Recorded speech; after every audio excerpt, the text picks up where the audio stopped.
ইলেকট্রনিক্সের এর আগে কয়জন ছিল ক্লাসে? না, এর আগে আগের ক্লাসে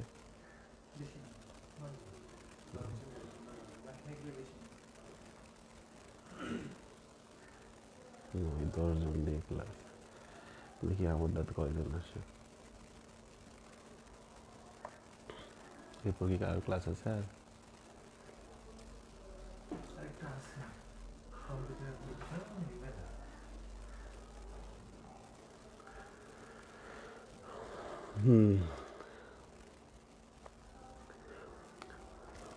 ধন্যবাদ প্রিয় শিক্ষার্থীরা, তোমরা আমাকে সালাম জানিয়েছো। আগে তোমাদের সালামের উত্তর নেই। ওয়ালাইকুম আসসালাম।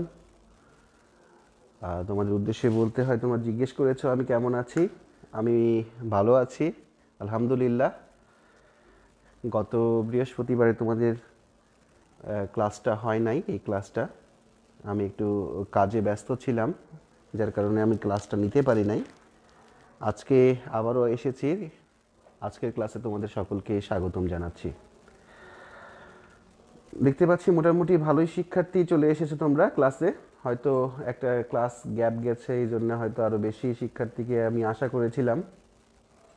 30 জন শিক্ষার্থীকে অলরেডি লাইভে দেখতে পাচ্ছি আমি। তো নিশ্চয়ই তোমরাও ভালো আছো। তোমাদের সুখ শান্তি কামনাই আমি সবসময় করি। তো আজকে আমি নেক্সট যতটুকু করিয়েছিলাম এর আগে ক্লাসে, তারপরে থেকে করানোর চেষ্টা করব। 2টা জিনিস করানোর চেষ্টা করব। আজকে একটু সময় বেশি লাগতে পারে আমার ক্লাসে। তোমরা একটু মনোযোগ দিয়ে শোনার চেষ্টা করবে। গল্প পরে হবে। আগে ক্লাস আমরা একটু ডিলে করে ফেলেছি, আমাদের একটু লেট হয়ে যাচ্ছে, এই জন্য আমরা ক্লাস একটু টেনে নেওয়ার চেষ্টা করব আজকে। তুষার সরকার রুদ্র জানতে চেয়েছে গুগল মিটে কবে মিট করব আমরা। স্যার অবশ্যই করব, খুব শীঘ্রই আমরা গুগল মিটে করব।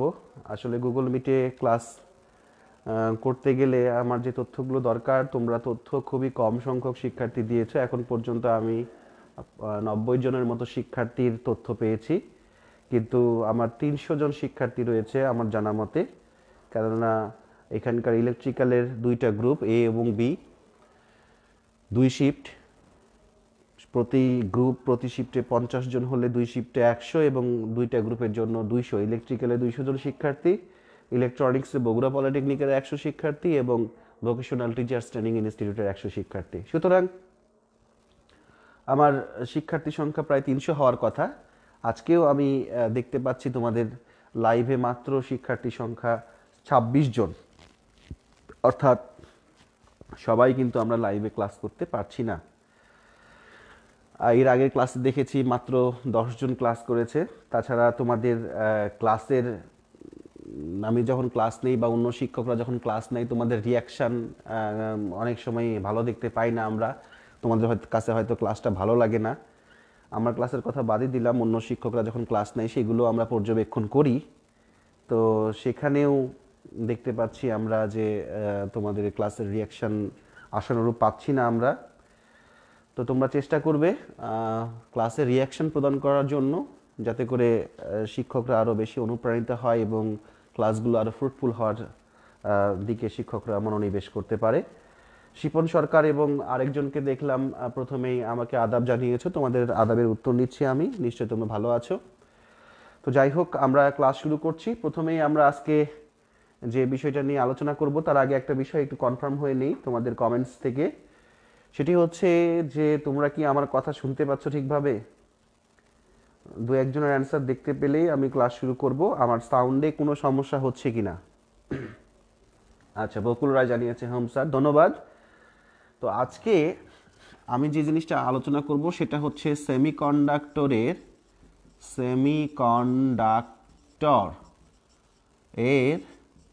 শ্রেণী বিভাগ।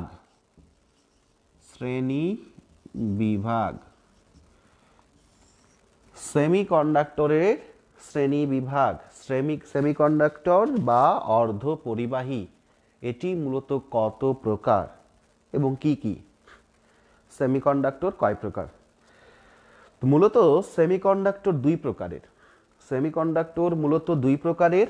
একটি হচ্ছে পিওর বা বাংলাতে যাকে আমরা বলি খাঁটি সেমিকন্ডাক্টর, আরেকটি হচ্ছে ভেজাল ভেজাল সেমিকন্ডাক্টর।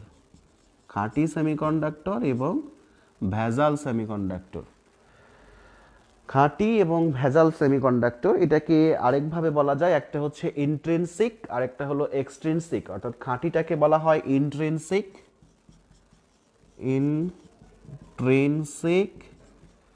আর একটা হচ্ছে এক্সট্রিনসিক। খাঁটি এবং ভেজাল, খাঁটি সেমিকন্ডাক্টর এবং ভেজাল সেমিকন্ডাক্টর, ইন্ট্রিনসিক সেমিকন্ডাক্টর এবং এক্সট্রিনসিক সেমিকন্ডাক্টর। তো প্রথমে আমরা খাঁটি সেমিকন্ডাক্টরের দিকে একটু আলোচনা করে নেই। খাঁটি সেমিকন্ডাক্টর কাকে বলে? খাঁটি বলতে তোমরা প্রত্যেকেই ভালোভাবে জানো খাঁটি কাকে বলে। খাঁটি মানে যার মধ্যে কোনো ভেজাল নেই। যে সেমিকন্ডাক্টরের মধ্যে কোনো প্রকার ভেজাল নেই তাকেই খাঁটি সেমিকন্ডাক্টর বলে। যেমন সিলিকন, জার্মেনিয়াম, এগুলো সবই কিন্তু খাঁটি সেমিকন্ডাক্টর। সিলিকন, জার্মেনিয়ামের কথা বারবারই আমরা এই কারণে বলি, বাজারে সেমিকন্ডাক্টর দ্বারা উৎপন্ন যত প্রকার ডিভাইস বা কম্পোনেন্ট, ইলেকট্রনিক কম্পোনেন্টগুলো কিনতে পাওয়া যায়, তাদের 95%ই তৈরি হয় এই দুইটা মৌল থেকে, সিলিকন এবং জার্মেনিয়াম থেকে। এই জন্য সিলিকন এবং জার্মেনিয়ামকে বলা হয়ে থাকে খাঁটি বা পিওর সেমিকন্ডাক্টর, অর্থাৎ এর মধ্যে কোনো প্রকার ভেজাল নেই। আচ্ছা, যাই হোক, এরপরে আমরা আসবো ভেজাল সেমিকন্ডাক্টরে। ভেজাল সেমিকন্ডাক্টর কীরকম? খাঁটি সেমিকন্ডাক্টরের সাথে যদি অন্য কোনো মৌলকে অপদ্রব্য হিসেবে মিশ্রিত করা হয়, অন্য কোনো মৌলকে যদি এই খাঁটি সেমিকন্ডাক্টরগুলোর সঙ্গে মিশ্রিত করা হয়, তখন মিশ্রিত করার ফলে যে জিনিসটা উৎপন্ন হবে সেটাই হলো ভেজাল সেমিকন্ডাক্টর। এখন এখানে প্রশ্ন থাকবে, ভেজাল সেমিকন্ডাক্টর আমরা কেন তৈরি করব? ভেজাল সেমিকন্ডাক্টরের প্রয়োজনীয়তা কি, আর ভেজাল হিসেবে কোন কোন মৌল যুক্ত করা যেতে পারে? অর্থাৎ আমি আগেই বললাম যে খাঁটি সেমিকন্ডাক্টর আমরা কোনগুলোকে বলবো, একটি হচ্ছে সিলিকন আর একটা হচ্ছে জার্মেনিয়াম। এই দুটাকে মূলত আমরা বলে থাকি খাঁটি সেমিকন্ডাক্টর। এই খাঁটি সেমিকন্ডাক্টর গুলোর সাথে অপদ্রব্য হিসেবে যদি আমরা ভেজাল মিশ্রিত করি তাহলে সেটাকে বলা হবে ভেজাল সেমিকন্ডাক্টর। এখন প্রশ্ন হচ্ছে কি ভেজাল হিসেবে তৈরি করব, মিশ্রিত করব, আর ভেজাল হিসেবে মিশ্রিত করার পর কি কি তৈরি হবে, তারপরে আমরা জানবো ভেজাল কেন আমরা মিশ্রিত করব। প্রথমেই তোমরা জেনে রাখো, এই খাঁটি সেমিকন্ডাক্টর, পিওর বা খাঁটি ইন্ট্রিনসিক সেমিকন্ডাক্টর সিলিকন এবং জার্মেনিয়ামের সঙ্গে ভেজাল হিসেবে দুই ধরনের মৌলকে সংযুক্ত করা যায়। একটি হচ্ছে ত্রিযোজী মৌল আর একটা হচ্ছে পঞ্চযোজী মৌল। তাহলে খাঁটি সেমিকন্ডাক্টরগুলো কোনগুলো? আমি আবারও বলছি, খাঁটি সেমিকন্ডাক্টর হচ্ছে সিলিকন, জার্মেনিয়াম, এগুলো হচ্ছে খাঁটি সেমিকন্ডাক্টর। এই খাঁটি সেমিকন্ডাক্টরের সাথে ভেজাল হিসেবে মিশ্রিত করা যায় ত্রিযোজী মৌল এবং পঞ্চযোজী মৌল। এখানে লিখেই দিই তোমাদেরকে মৌল, ত্রিযোজী মৌল এবং পঞ্চযোজী মৌল। ত্রিযোজী মৌল কাকে বলে? রসায়ন বা কেমিস্ট্রির ভাষায় যে সকল মৌলের যোজনী সংখ্যা 3, যে সকল মৌলের যোজনী সংখ্যা 3 তাদেরকে ত্রিযোজী মৌল বলা হয়ে থাকে। আর যে সকল মৌলের যোজনী সংখ্যা 5 তাদেরকে পঞ্চযোজী মৌল বলা হয়ে থাকে। পঞ্চ মানে হচ্ছে 5, তাহলে 5টা যোজনী আর হচ্ছে 3টা যোজনী। যোজনী কি সেটাও তোমরা কেমিস্ট্রি থেকে জানো।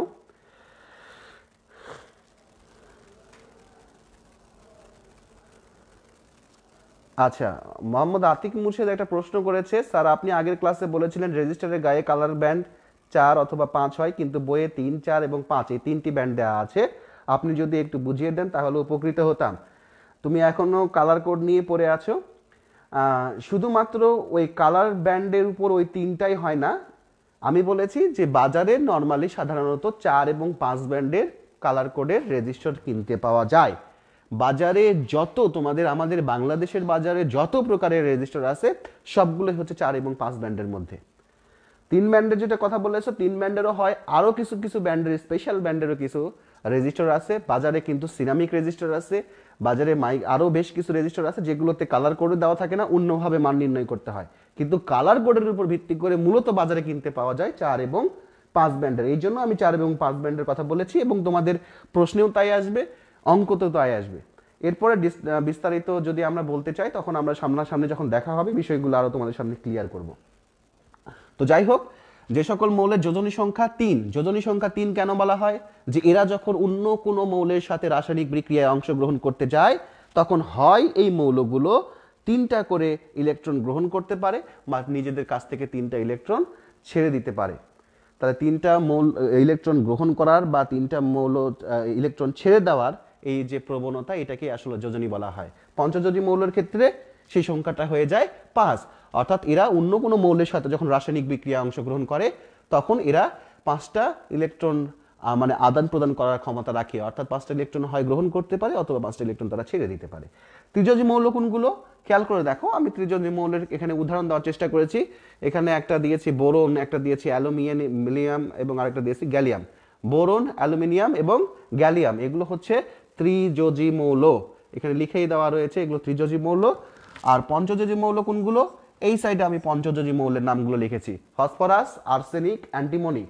ফসফরাস, আর্সেনিক এবং অ্যান্টিমনি এগুলো হচ্ছে পঞ্চযোজী মৌল, অর্থাৎ এই সকল মৌলের যোজনী সংখ্যা 5 আর এই মৌলগুলোর যোজনী সংখ্যা 3। তাহলে খাঁটি সেমিকন্ডাক্টর কোনগুলো? Silicon, germanium. তাহলে এই খাঁটি সেমিকন্ডাক্টরের সাথে আমরা ত্রিযোজী মৌলকে যুক্ত করতে পারবো অথবা পঞ্চযোজী মৌলকে যুক্ত করতে পারবো, অন্য কোনো মৌলকে আমরা যুক্ত করতে পারবো না। এখন ত্রিযোজী মৌলকে যদি যুক্ত করি তাহলে কি ঘটনা ঘটবে? পঞ্চযোজী মৌলকে যদি আমরা যুক্ত করি তাহলে কি ঘটনা ঘটবে? যখন আমরা এই খাঁটি সেমিকন্ডাক্টরের সাথে ত্রিযোজী মৌলকে যুক্ত করব, তার মানে খাঁটি সেমিকন্ডাক্টর তার সাথে আমরা ভেজাল হিসেবে মিশ্রিত করব ত্রিযোজী মৌল। তাহলে খাঁটি সেমিকন্ডাক্টরের সাথে ভেজাল হিসেবে যদি আমরা ত্রিযোজী মৌলকে সংযুক্ত করি বা যুক্ত করি তখন আমাদের যে সেমিকন্ডাক্টরটা তৈরি হবে সেটা হচ্ছে ভেজাল সেমিকন্ডাক্টর। কেননা এইটা ছিল খাঁটি, তার সাথে মিশালাম ভেজাল, খাঁটির সাথে ভেজাল মিশালাম। তোমরা জানো বাজারে তেল কিনতে পাওয়া যায়, এখন যদিও বা আমাদের ব্যবসায়ীরা অনেক ভালো হয়েছে, আগেকার যুগে দেখা যাইতো যে সয়াবিনের সাথে ভেজাল হিসেবে পাম অয়েল মিশ্রিত করতো। তাহলে সয়াবিন হচ্ছে যদি আমরা ধরি পিওর, তাহলে ভেজাল হিসেবে মিশ্রিত করা হচ্ছে পাম অয়েল। আবার অনেকের সময় দেখা যায় যখন দুধ বিক্রি করে দুধ বিক্রেতারা, তখন দেখা যায় অনেক মানুষই আছে যারা দুধের সাথে পানি ভেজাল হিসেবে মিশায়। তাই বলে কি দুধের সাথে কেরোসিনকে মেশানো যাবে ভেজাল হিসেবে? সব কিছুকে মেশানো যাবে? আবার ধরে নাও যে সয়াবিনের সাথে কি আমি কেরোসিন মিশাইতে পারবো, ডিজেল মিশাইতে পারবো, পেট্রোল মিশাইতে পারবো, তাহলে কি সেই তেল খাওয়া যাবে? খাওয়া যাবে না। সুতরাং ভেজাল হিসেবে সবকিছুই কিন্তু মিশ্রিত করা যায় না। খাঁটি সেমিকন্ডাক্টরগুলোর সাথে ভেজাল হিসেবে দুইটা জিনিসই মিশ্রিত করা যায়, হয় ত্রিযোজী অথবা পঞ্চযোজী। যদি ত্রিযোজী মৌল যুক্ত করো তাহলে যে সেমিকন্ডাক্টরটা তৈরি হবে তার নাম হচ্ছে P type semiconductor. P type semiconductor. আর যদি এই খাঁটি সেমিকন্ডাক্টরের সাথে ভেজাল হিসেবে যদি পঞ্চযোজী মৌল মিশ্রিত করো, পঞ্চযোজী মৌল কোনগুলো? এই যে ফসফরাস, আর্সেনিক বা অ্যান্টিমনি, এই ধরনের মৌলগুলো যদি খাঁটি সেমিকন্ডাক্টরের সাথে যুক্ত করো তাহলে যেটা তৈরি হবে তার নাম হচ্ছে এন টাইপ সেমিকন্ডাক্টর। তাহলে আমরা কয় ধরনের ভেজাল সেমিকন্ডাক্টর পেলাম? 2 ধরনের, পি টাইপ আর একটা হচ্ছে এন টাইপ। তার মানে ভেজাল সেমিকন্ডাক্টর কয় প্রকার? 2 প্রকার, একটি হলো পি টাইপ আর একটি হচ্ছে এন টাইপ। পি টাইপ মানে হচ্ছে পজিটিভ টাইপ আর এন টাইপ হচ্ছে নেগেটিভ টাইপ। ওকে, আমার মনে হয় তোমরা বুঝতে পেরেছো এইটুকু। আমি আবারও একবার রিপিট করছি, সেমিকন্ডাক্টরের শ্রেণীবিভাগ। সেমিকন্ডাক্টর মূলত 2 প্রকার, একটি হচ্ছে খাঁটি আর একটি হচ্ছে ভেজাল। খাঁটি কোনগুলো? সিলিকন, জার্মেনিয়াম, যাদের মধ্যে কোনো প্রকার ভেজাল থাকে না, সেগুলো হচ্ছে খাঁটি সেমিকন্ডাক্টর। আর এই খাঁটি সেমিকন্ডাক্টরের সাথে যখন আমরা ভেজাল মিশাবো তখন যে সেমিকন্ডাক্টর উৎপন্ন হবে সেগুলো হচ্ছে ভেজাল সেমিকন্ডাক্টর। ওকে, এই ভেজাল সেমিকন্ডাক্টর কয় প্রকার? 2 প্রকার, পি টাইপ আর একটা এন টাইপ। পজিটিভ টাইপ আর একটা হচ্ছে negative type. Positive type semiconductor কিভাবে তৈরি হয়? খাঁটি সেমিকন্ডাক্টরের সাথে ভেজাল হিসেবে ত্রিযোজী মৌল যুক্ত করলে। আর এন টাইপ সেমিকন্ডাক্টর উৎপন্ন হয় খাঁটি সেমিকন্ডাক্টরের সাথে পঞ্চযোজী মৌল যুক্ত করলে। এখন প্রশ্ন হচ্ছে যে আমরা কেন ভেজাল মেশাবো? সেমিকন্ডাক্টরে আমরা কেন ভেজাল মেশাবো? তোমরা এর আগের ক্লাসগুলো থেকে হয়তো হালকা পাতলা জেনেছো। আসলে এই আমাদের ইঞ্জিনিয়ারিং ক্লাসগুলো সামনাসামনি না হলে একটু সমস্যাই হয়ে যায়, তোমাদের ফিডব্যাকটা আমরা নিতে পারি না। সেটা হচ্ছে যে সেমিকন্ডাক্টর কাকে বলে? যে সকল পদার্থের কারেন্ট পরিবহন ক্ষমতা বা কন্ডাক্টিভিটি পরিবাহী এবং অপরিবাহীর মাঝামাঝি, কন্ডাক্টর এবং ইনসুলেটরের মাঝামাঝি। অর্থাৎ সেমিকন্ডাক্টরগুলোর ভিতর দিয়ে, এই পিওর সেমিকন্ডাক্টরগুলোর ভিতর দিয়ে কারেন্ট খুবই সামান্য পরিমাণ প্রবাহিত হয়। কিন্তু এই সামান্য পরিমাণ যদি কারেন্ট প্রবাহ হয় তাহলে দেখা যায় যে আমাদের ইলেকট্রনিক্স যে সার্কিটগুলো থাকে সেখানে ওই সার্কিটগুলোর কাজ করতে অনেক ডিলে হয়ে যায়, অনেক দেরি হয়ে যায়, অর্থাৎ একটা আউটপুট রেজাল্ট পাইতে অনেক সময় লেগে যায়। তাহলে কারেন্ট পরিবহন ক্ষমতাটা যদি শুধুমাত্র বৃদ্ধি করা যায়, অর্থাৎ সেমিকন্ডাক্টরের যে বৈশিষ্ট্য তা অক্ষুণ্ণ থাকবে, শুধুমাত্র কারেন্ট পরিবহন ক্ষমতা বৃদ্ধি পাবে। যেমন তোমাদেরকে যদি আরেকটু এখানে বলার চেষ্টা করি, আমার কাছে 40 লিটার দুধ আছে, ধরে নাও আমার কাছে 40 লিটার দুধ আছে। এই 40 লিটারের সাথে আমি যদি 2 লিটার পানি মিশ্রিত করি, তাহলে টোটাল আমি কি পাবো? মোট পাবো 40 এবং 42 লিটার। 42 লিটার কি পাবো? দুধ নাকি পানি? যেহেতু এখানে দুধের পরিমাণ বেশি, তাই দুধের সাথে 2 লিটার পানি মিশালে এখন 42 লিটার যেটা তৈরি হবে সেটা অবশ্যই কিন্তু দুধই থাকবে। অর্থাৎ এখানে দুধের বৈশিষ্ট্যই বেশি পরিমাণে থাকবে। কিন্তু এটা কি পিওর দুধ? না, এটা হচ্ছে ভেজাল দুধ। তাহলে এই ভেজাল দুধ আমরা কেন করলাম? শুধুমাত্র পরিমাণটা বৃদ্ধি করার জন্য। ঠিক তেমনি ভাবে আমাদের সেমিকন্ডাক্টরগুলোর ভিতর দিয়ে কারেন্ট খুব সামান্য পরিমাণ বৃদ্ধি পায়। তাহলে এগুলোর সাথে যদি আমরা ভেজালগুলো মেশাই, ত্রিযোজী বা পঞ্চযোজী ভেজালগুলো যদি আমরা মেশাই, তাহলে এই সেমিকন্ডাক্টরগুলোরই, অর্থাৎ মূল বৈশিষ্ট্য সেমিকন্ডাক্টরেরই থাকবে, কিন্তু কারেন্ট পরিবহন ক্ষমতা বৃদ্ধি পাবে। তাহলে সেমিকন্ডাক্টরের কারেন্ট পরিবহনতা বৃদ্ধির জন্যই আমরা মূলত এই ভেজালগুলো মিশিয়ে থাকি। আর খাঁটি সেমিকন্ডাক্টরের সাথে ভেজাল হিসেবে ত্রিযোজী অথবা পঞ্চযোজী, অন্য কোনো যোজনী নয় কিন্তু, ত্রিযোজী অথবা পঞ্চযোজী মৌল মিশ্রিত করার যে পদ্ধতি তাকেই বলা হয় ডোপিং। একজন প্রশ্ন করেছে যে ডোপিং কাকে বলে? আমার মনে হয় তোমরা বুঝতে পেরেছো ডোপিং কাকে বলে। আমি আবারও রিপিট করছি, খাঁটি সেমিকন্ডাক্টরের সাথে ভেজাল হিসেবে ত্রিযোজী অথবা পঞ্চযোজী মৌল মিশ্রিত করার যে পদ্ধতি তাকেই বলা হয় ডোপিং। তাহলে ডোপিংটা কি? ভেজাল মেশানোর আসলে পদ্ধতি। ডোপিং মূলত ভেজাল মেশানোর পদ্ধতি। কার সাথে? খাঁটি সেমিকন্ডাক্টরের সাথে। এখন প্রশ্ন হলো ডোপিং কেন করা হয়? একটু আগেই বললাম কেন আমরা ভেজাল মিশিয়েছি। যেই কারণে ভেজাল মিশিয়েছি সেটি হলো ডোপিং কেন করা হয় তার উত্তর। অর্থাৎ খাঁটি সেমিকন্ডাক্টরের কারেন্ট পরিবহন ক্ষমতা বৃদ্ধি করার জন্য ডোপিং করা হয়। আমার মনে হয় তোমরা বুঝতে পেরেছো হোয়াট ইজ ডোপিং। ডোপিং এর উত্তরটা আমি দিয়ে দিয়েছি। আমি একটু সামনের দিকে এগোতে চাচ্ছি, কারণ এইটুকুতে আমাদের বসে থাকলে চলবে না।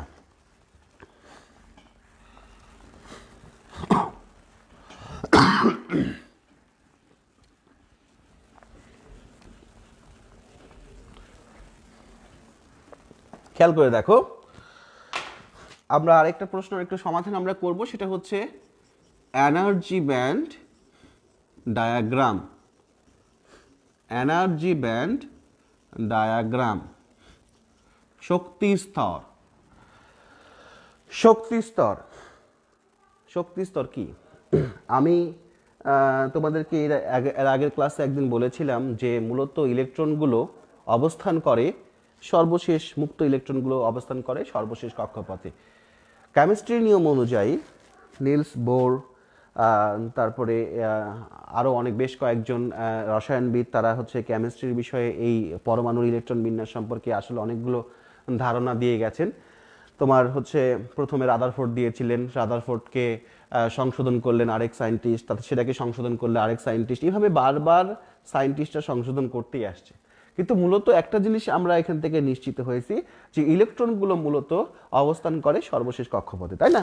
এখন এই সর্বশেষ কক্ষপথে যে মুক্ত ইলেকট্রনগুলো অবস্থান করে, মুক্ত ইলেকট্রনের কথা বলছি, তাদের পরিমাণ কারণেই কিন্তু কারেন্ট প্রবাহিত হয়।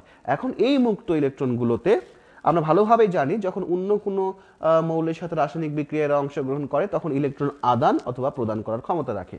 তো এই আদান প্রদান ক্ষমতা রাখার সময় কিংবা চাপ প্রদান করার সময় যদি আমি একটু ইলেকট্রিক্যালের ভাষায় আসি, তাহলে এই ইলেকট্রনগুলোকে যখন বাহির থেকে যখন চাপ প্রয়োগ করা হয় তখন এরা ছুটাছুটি করে। ইলেকট্রন সমূহ কি করে? ছুটাছুটি করে। অর্থাৎ বাহির থেকে যদি চাপ প্রদান করা হয়, বাহ্যিক একটা চাপ প্রদান করা হয় এই মুক্ত ইলেকট্রনগুলোর উপরে, তাহলে এই মুক্ত ইলেকট্রনগুলো ছুটাছুটি করে, আর এই ছুটাছুটির ফলে এক ধরনের শক্তি নিঃশেষিত হয়ে যায়, যেটাকে আমরা কি বলে থাকি? কারেন্ট বলে থাকি। যার কারণে বলা হয় ইলেকট্রনের প্রবাহকে কি বলা হয়? কারেন্ট বলা হয়। যেমন আমি একটা স্বাভাবিক মানুষ, এই অবস্থায় যদি আমাদের যে খেলার মাঠ রয়েছে সেই খেলার মাঠে যদি আমি একটা দৌড় দিয়ে আসি, তাহলে দেখা যাবে দৌড় আমি ঠিকই দিব, এই ছুটাছুটি করার জন্য আমার ভিতর থেকে কিন্তু এক ধরনের শক্তি বের হয়ে যাবে। এই যে শক্তিটা বের হয়ে যাবে, এই শক্তিটাকেই মূলত, এটা তো আমার মানুষের ক্ষেত্রে, ইলেকট্রনের ক্ষেত্রেও যখন ইলেকট্রন ছুটাছুটি করে তখন ওখান থেকে এক ধরনের শক্তি বের হয়ে আসে, এটাকে আমাদেরকে কি বলা হয়? কারেন্ট বলা হয়। ইলেকট্রনগুলো ছুটাছুটির ফলেই কিন্তু কারেন্ট প্রবাহিত হয় বা কারেন্ট পাওয়া যায়, এটুকু মোটামুটি আমরা সবাই জানি বা বুঝতে পারছি। কিন্তু এই ইলেকট্রন যখন ছুটাছুটি করে তখন এরা কি আগের কক্ষপথে বা পরের কক্ষপথে চলে যায়? না, তারা কিন্তু নিজ কক্ষপথে অবস্থান করে। শুধুমাত্র সেই কক্ষপথ থেকে যে উপকক্ষপথগুলো রয়েছে সেই উপকক্ষপথে তারা একটা 3 ডাইমেনশনাল আকৃতিতে বিন্যস্ত হয়ে যায়। তো সেটা হচ্ছে কেমিস্ট্রির ভাষা। আমি একটু আমাদের ইলেকট্রনিক্স ভাষায় এই এনার্জি ব্যান্ড ডায়াগ্রাম কাকে বলে সেইটা একটু বোঝানোর চেষ্টা করব। 3টা পদার্থের জন্যই, অর্থাৎ সেমিকন্ডাক্টর, কন্ডাক্টর এবং ইনসুলেটরে কি ঘটনা ঘটে থাকে খেয়াল করে দেখো।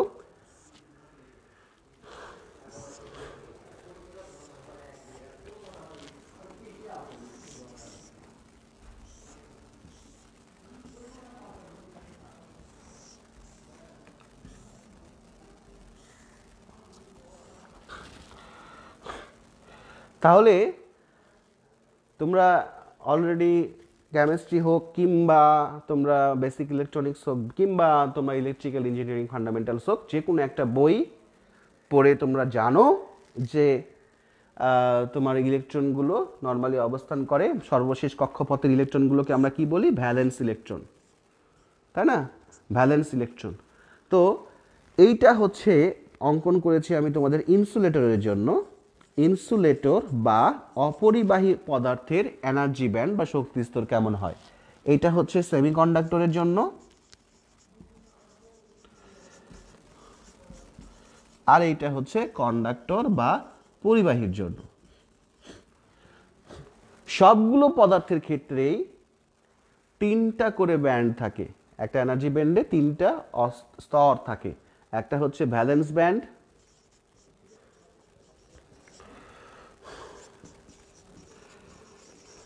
একটা হচ্ছে কন্ডাকশন ব্যান্ড,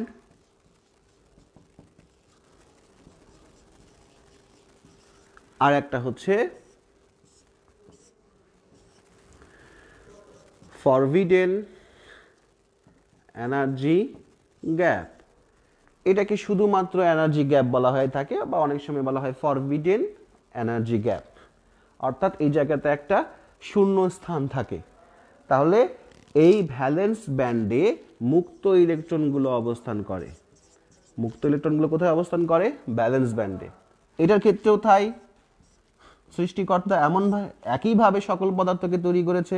এটা সেমিকন্ডাক্টর, এর ভ্যালেন্স ব্যান্ড এইটা, এর কন্ডাকশন ব্যান্ড এইটা, আর এটার ফরবিডেন এনার্জি গ্যাপ হলো এরকম। কন্ডাক্টরের ক্ষেত্রেও তাই, ভ্যালেন্স ব্যান্ড, কন্ডাকশন ব্যান্ড, আর এটা হচ্ছে ফরবিডেন এনার্জি গ্যাপ। এখন মুক্ত ইলেকট্রনগুলো কোথায় অবস্থান করে? ভ্যালেন্স ব্যান্ডে। সবগুলোর ক্ষেত্রেই তাই, ব্যালেন্স ব্যান্ডে এই মুক্ত ইলেকট্রনগুলো অবস্থান করে। এই মুক্ত ইলেকট্রনগুলো ছোটাছুটি কখন করবে? যখন বাহির থেকে এদের উপর চাপ প্রয়োগ করা হবে। এই চাপকে আমরা কি বলি? ভোল্টেজ। এই চাপকেই আমরা বলি ভোল্টেজ। এই বৈদ্যুতিক চাপকে আমরা কি বলি? ভোল্টেজ। তার মানে ভোল্টেজ প্রদান না করা পর্যন্ত কিন্তু কারেন্ট পরিবাহিত হবে না, অর্থাৎ কারেন্ট পরিবহন হবে না যতক্ষণ না পর্যন্ত বাহ্যিকভাবে চাপ প্রয়োগ করা হবে। এখন যদি চাপ প্রয়োগ করা হয়, বাহির থেকে যদি এক্সট্রা কোনো প্রেসার ক্রিয়েট করা হয়, তিনটার উপরেই প্রেসার ক্রিয়েট করলাম, আমাদের কাছে কন্ডাক্টর হিসেবে অ্যালুমিনিয়াম বা সিলভার বা টাংস্টেন এই ধরনের জিনিস আছে, সেমিকন্ডাক্টর হিসেবে রয়েছে সিলিকন বা জার্মেনিয়াম, অপরিবাহী হিসেবে রয়েছে প্লাস্টিক, কাঁচ কিংবা তোমার রাবার, এই ধরনের জিনিস। এখন এই তিনটার উপরই আমরা চাপ প্রয়োগ করেছি। তাহলে চাপ প্রয়োগ করলে এই ভ্যালেন্স ব্যান্ডের ভ্যালেন্স ইলেকট্রনগুলোর কি ঘটনা ঘটবে? এই ভ্যালেন্স ব্যান্ড যদি তার অবস্থান থেকে কন্ডাকশন ব্যান্ডে যায়, তাহলে আমরা বুঝতে পারবো যে ইলেকট্রনগুলো ছুটাছুটি করতে পারতেছে। কিন্তু যদি ওখানে না যায়, তাহলে বুঝবো যে আমাদের ছুটাছুটি করতে পারতেছে না। তাহলে আমরা যদি কন্ডাক্টরের কথা খেয়াল করি, পরিবাহী, এখানে যখন চাপ প্রয়োগ করা হবে, এই ভ্যালেন্স ব্যান্ডের মুক্ত ইলেকট্রনগুলো সহজেই এরা কন্ডাকশন ব্যান্ডে চলে যাবে। কেননা এদের মাঝখানে যে একটা গ্যাপ আছে, সেই গ্যাপটা একেবারেই নাই বললেই চলে, জিরো, প্রায় শূন্যের কাছাকাছি। এটা কোনো গ্যাপই নয়, এখানে কোনো গ্যাপই নাই। কন্ডাক্টরের ক্ষেত্রে ভ্যালেন্স ব্যান্ড এবং কন্ডাকশনের মাঝে কোনো গ্যাপ থাকে না, অর্থাৎ যেগুলো তোমাদের হচ্ছে এই কন্ডাক্টর পদার্থ, অ্যালুমিনিয়াম, সিলভার, এই ধরনের কন্ডাক্টর পদার্থের ক্ষেত্রে মাঝখানে কোনো ফরবিডেন এনার্জি গ্যাপ থাকে না। ফলে সহজেই চাপ প্রয়োগ করলে ভ্যালেন্স ইলেকট্রনগুলো, ভ্যালেন্স ব্যান্ডের ভ্যালেন্স ইলেকট্রনগুলো সহজেই কন্ডাকশন ব্যান্ডে চলে যেতে পারে, কিংবা সেখান থেকে সহজেই তারা আবার ফিরে আসতে পারে। কেন ফিরে আসবে? তারা কি ফিরে সত্যি আসবে, নাকি সারা কন্ডাকশন ব্যান্ডে থেকে যাবে? তারা অবশ্যই কন্ডাকশন ব্যান্ড থেকে আবার বারবার ফিরে আসবে। কিভাবে?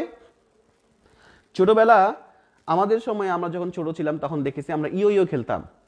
আমাদের যখন আমরা মানে ছোটকালে শিশু ছিলাম বা স্কুল লাইফে পড়াশোনা করতাম প্রাইমারি স্কুলে, তখন আমাদের বাবারা আমাদেরকে ইয়ো ইয়ো নামে একটা খেলনা খেলে দিত।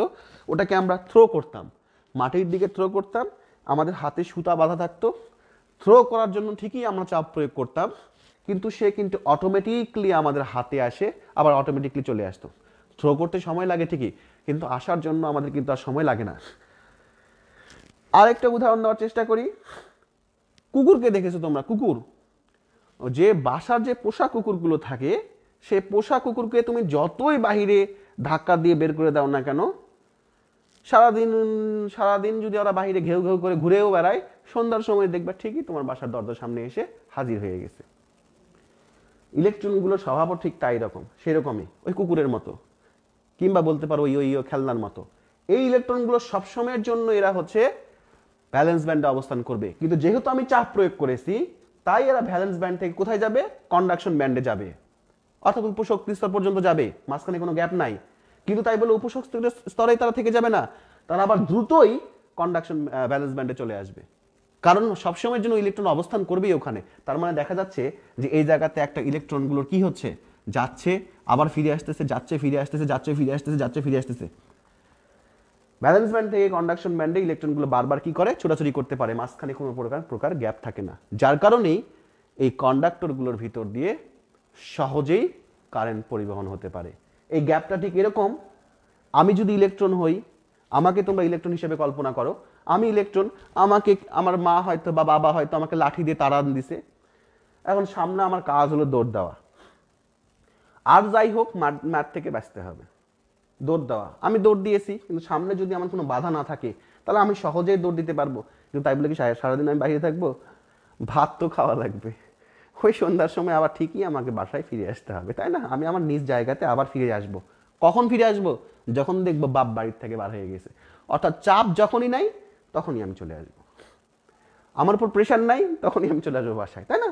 তো আমার ছুটাছুটি করতে সামনে কোনো বাধা নেই, যার কারণে সহজেই আমি ছুটাছুটি করতে পারছি, অর্থাৎ ব্যালেন্স ব্যান্ড থেকে কন্ডাকশন ব্যান্ডে ইলেকট্রনগুলো সহজেই ছুটাছুটি করতে পারে, যার কারণে কন্ডাক্টরের ভিতর দিয়ে খুব সহজেই বিদ্যুৎ পরিবহন হতে পারে। এবার একটু আমরা অপরিবাহী পদার্থগুলো খেয়াল করে দেখি। এই যে কাঁচ, রাবার, প্লাস্টিক, এই ধরনের পদার্থের কথা বললাম, এদের ক্ষেত্রে কি হয়? এদেরকেও বাহির থেকে কিন্তু চাপ প্রদান করা যায়। এদেরকেও বাইরে থেকে ভোল্টেজ প্রদান করা যায়, কিন্তু মাঝখানে এতই বিশাল পরিমাণ গ্যাপ, আমাকে তারা দিছে, মনে করো এবার আমি ইনসুলেটর, আমাকে আমার বাপ মা লাঠি দিয়ে তারা দিছে, কিন্তু সামনে যে দৌড় দিব, সামনে আমার দেখতেছি রাস্তা ব্লক, সামনে আমার একটা নদী। এখন যতই তারা দেখে আমি কি আর যাইতে পারবো? বা সামনে বিশাল একটা গর্ত, আমি কি যাইতে পারবো গর্তের পারে? আমাকে বাধ্য হয়ে ওই জায়গাতে থাকা লাগবে। যার কারণে এই ইনসুলেটরের ক্ষেত্রে মাঝখানের গ্যাপটা অনেক বেশি হওয়ার কারণে, নদী পরিমাণ একটা গ্যাপ, এই গ্যাপটা অনেক বেশি হওয়ার কারণে এই ভ্যালেন্স ব্যান্ডের ইলেকট্রনগুলো কন্ডাকশন ব্যান্ডে আর যাইতে পারে না। কন্ডাকশন ব্যান্ডে যদি যাইতে না পারে, তাহলে এটা কি আর ছুটাছুটি করতে পারতেছে? পারতেছে না। তার মানে এরা কি আছে? স্থির আছে। একটু আগেই বললাম, আমি যখন মাঠে, খেলার মাঠে দৌড় দিব, স্বাভাবিকভাবে আমি ক্লান্ত হব। আমি দৌড় না দিয়ে যদি চুপচাপ দাঁড়িয়ে থাকি, বসে থাকি, তাহলে কি আমি ক্লান্ত হব? হব না। তখন কি আমার ভিতর থেকে শক্তি বের হবে? হবে না। ঠিক তেমনি ভাবে এই ভ্যালেন্স ব্যান্ডের ইলেকট্রনগুলোকে যতই চাপ প্রয়োগ না করো না কেন, এরা যেহেতু কন্ডাকশন ব্যান্ডে যাইতে পারে না, কন্ডাকশন ব্যান্ড থেকে আবার ফিরে আসতে পারে না, এই অপশনই নাই, মাঝখানে বিশাল বড় গ্যাপ। যার কারণে এই ভ্যালেন্স ব্যান্ডগুলোকে যতই ভোল্টেজ প্রদান করা হোক, এরা ভ্যালেন্স ব্যান্ডে অবস্থান করে। যার কারণে এদের ভিতর দিয়ে কোনো প্রমাণ বিদ্যুৎ পরিবাহিত হয় না। এই কারণেই এরা বিদ্যুৎ পরিবহন করতে পারে না, কারণ এদের ছুটাছুটি করার কোনো অপশন নাই। আর ইলেকট্রন ছুটাছুটি না করলে কারেন্ট পরিবহন হবে না। সেমিকন্ডাক্টর,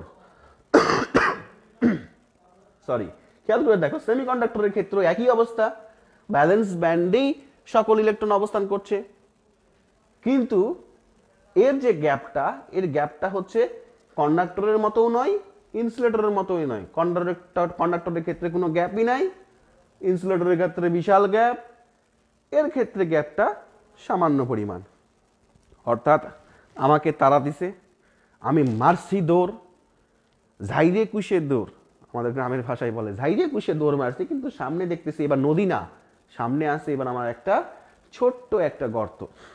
এখন আমি গর্তর আগ পর্যন্ত ঠিকই দৌড়ে যাব, কিন্তু তারপরে যাওয়ার পর আমাকে একটু হলেও থামতে হবে, যে ওখানে গর্তের ওখানে একটা লাফ দিতে হবে। কন্ডাক্টরের ক্ষেত্রে কোনো গর্ত ছিল না, খুব সহজেই দৌড়াদৌড়ি করতে পারতাম। ইনসুলেটরের ক্ষেত্রে এমন বিশাল গ্যাপ, আমি দৌড়াদৌড়ি করতে পারতেছি না।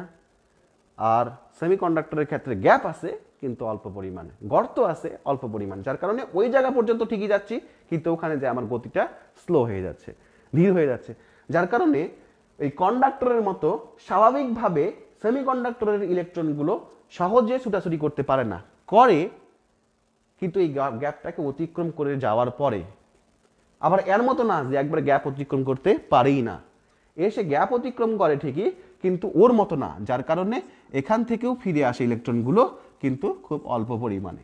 যার কারণে এই সেমিকন্ডাক্টরের ক্ষেত্রে মাঝামাঝি পরিমাণে বিদ্যুৎ প্রবাহিত হয়। এই গ্যাপের পরিমাণ কত? এই গ্যাপের পরিমাণ সেমিকন্ডাক্টরের ক্ষেত্রে 1 ইলেকট্রন ভোল্ট। এই সেমিকন্ডাক্টরের ক্ষেত্রে এই গ্যাপের পরিমাণ কত? 1 ইলেকট্রন ভোল্ট পরিমাণ গ্যাপ থাকে। ইলেকট্রন ভোল্ট কাকে বলে? তোমরা গুগলে সার্চ দিলেও পাবা, তোমরা কেমিস্ট্রি থেকেও জানতে পারবা ইলেকট্রন ভোল্ট কাকে বলে। ইনসুলেটরের ক্ষেত্রে এই গ্যাপের পরিমাণ থাকে প্রায় 15 ইলেকট্রন ভোল্ট। বিশাল গ্যাপ, প্রায় 15, প্রায় সবসময়ের জন্য 15 হবে তা না। আমি এখন 15 লিখে দিলাম, দুদিন পর সবাই প্রশ্ন করবে, স্যার আপনি বললেন 15, এখানে তো দেখতেছি 14 হয়, এখানে তো দেখতেছি 12 হয়, এখানে দেখতেছি 16 হয়, 15.5 হয়। এই কারণে বলতেছি এটা প্রায় হলো 15 ইলেকট্রন ভোল্ট। সবসময়ের জন্য 15 হবে, সকল পদার্থের ক্ষেত্রে যে 15 হবে তা না, কাঁচের আর রাবারের তো একটু আলাদা হবেই, কিন্তু প্রায় 15 ইলেকট্রন ভোল্ট। যে পরিমাণ গ্যাপটা আছে সেই গ্যাপটাতে এই ইলেকট্রনগুলো চলাচল করতে পারে না। তাহলে এর প্রায় 15 ইলেকট্রন ভোল্ট, এর ক্ষেত্রে তাই প্রায় 1 ইলেকট্রন ভোল্ট। তাই বলে সব সিলিকনের ক্ষেত্রে 1 হবে, জার্মেনিয়ামের ক্ষেত্রে 1 হবে তা না, 1 এর চেয়ে সামান্য একটু কম বেশি আছে, কিন্তু প্রায় 1 ইলেকট্রন ভোল্ট পরিমাণ। এটা নিয়ে আবার তোমরা দুদিন পর প্রশ্ন করবে, যার কারণে বলে দিচ্ছি। আর এইটার ক্ষেত্রে কোনো গ্যাপ থাকে না। আমি বলেছি প্রায় শূন্য, সবার ক্ষেত্রে যে শূন্য তা না, শূন্যর কাছাকাছি এত সামান্য পরিমাণ হয়তো গ্যাপ থাকতে পারে, যেটার সাথে কোনো গুরুত্ব বহন করে না, হয়তো 0.0001 ইলেকট্রন ভোল্ট, তো ওটাতে কোনো গ্যাপই না, ওটাকে শূন্যই ধরা যায়। কথা কি বুঝতে পেরেছো? এই হলো তিনটি পদার্থের, কন্ডাক্টর, সেমিকন্ডাক্টর এবং ইনসুলেটরের এনার্জি ব্যান্ড ডায়াগ্রাম বা শক্তি স্তরের ব্যাখ্যা। আমার মনে হয় তোমরা বুঝতে পেরেছো। তোমরা কতটুকু বুঝতে পেরেছো সেটা ক্লাসের রিয়াকশন দেখলেই বুঝতে পারবো। তোমরা কি ধরনের কমেন্ট করেছো বা রিয়াকশন দিয়েছো কিনা ক্লাসে, তাহলেই বুঝতে পারবো। ভালো না লাগলেও বুঝতে পারবো। আর যদি ফেসবুক কর্তৃপক্ষ মার্ক জুকারবার্গ যদি একটা ডিসলাইক অপশন দিত, তাহলে আমাদের জন্য খুব ভালো হইতো। না, আমার ক্লাসে একটা ডিসলাইক মেরে দিলা, বুঝে ফেললাম আমার ক্লাসটা ভালো লাগে নাই। ঠিক আছে, লাভ রিয়াক্ট মেরে দিলা, তাহলে বুঝবো হ্যাঁ আমার ক্লাসকে খুব ভালোবেসেছো তোমরা, তাই না? এরকম সব অপশন আসলে দেওয়া দরকার ছিল। যাই হোক, তোমরা প্রত্যেকে আশা করি এই আজকের ক্লাসটা দরকার হলে প্রয়োজনে আবারও একবার দেখবে। যতবার প্রয়োজন হবে ততবার দেখবে, এটা লাইভটা থেকেই যাবে ক্লাসের মধ্যে। আর যদি প্রশ্ন থাকে সেগুলো কমেন্ট করবে, কমেন্ট বক্সে জানাবে, আমি খেয়াল করে দেখব অন্য শিক্ষকরা কি করে আমি জানি না, তবে আমি সবসময় চেষ্টা করি তোমাদেরকে সহায়তা করার জন্য। ভুলভ্রান্তি থাকবেই মানুষের, কারণ ম্যান ইজ মর্টাল, মানুষ মাত্রই মরণশীল। যেমন সত্য কথা, ঠিক তেমনিভাবে ম্যান ইজ মর্টাল, মানুষ সবসময় ভুল করে, এটাও সত্য কথা। কথা কি বুঝতে পেরেছো? এটা কিন্তু বাংলা অনুবাদ নয়, এটা আমার তত্ত্ব। কি জন্য আমি কথা বলি সেটা আমি পরে একদিন ক্লাসে বুঝিয়ে দিব। আর আজকে কি তোমরা গল্প শুনবে? না, আজকে আর গল্প শোনাবো না, কারণ হচ্ছে আজকে ক্লাসের টাইমও পার হয়ে গেছে। আর বড় কথা হচ্ছে আমার অফিসিয়াল কিছু কাজও রয়েছে। এক্সট্রিমলি সরি, তোমরা হয়তো যারা গল্পের জন্য অপেক্ষা করছো, কারণ আমাদের মধ্যে অনেক শিক্ষার্থী আছে যারা হলো ক্লাসের চেয়ে গল্প বেশি পছন্দ করে। তবে তোমাদের জন্য শুভকামনা সবসময় থাকবে। প্রত্যেকে ভালো থাকবা, সুস্থ থাকবা। আল্লাহ হাফিজ।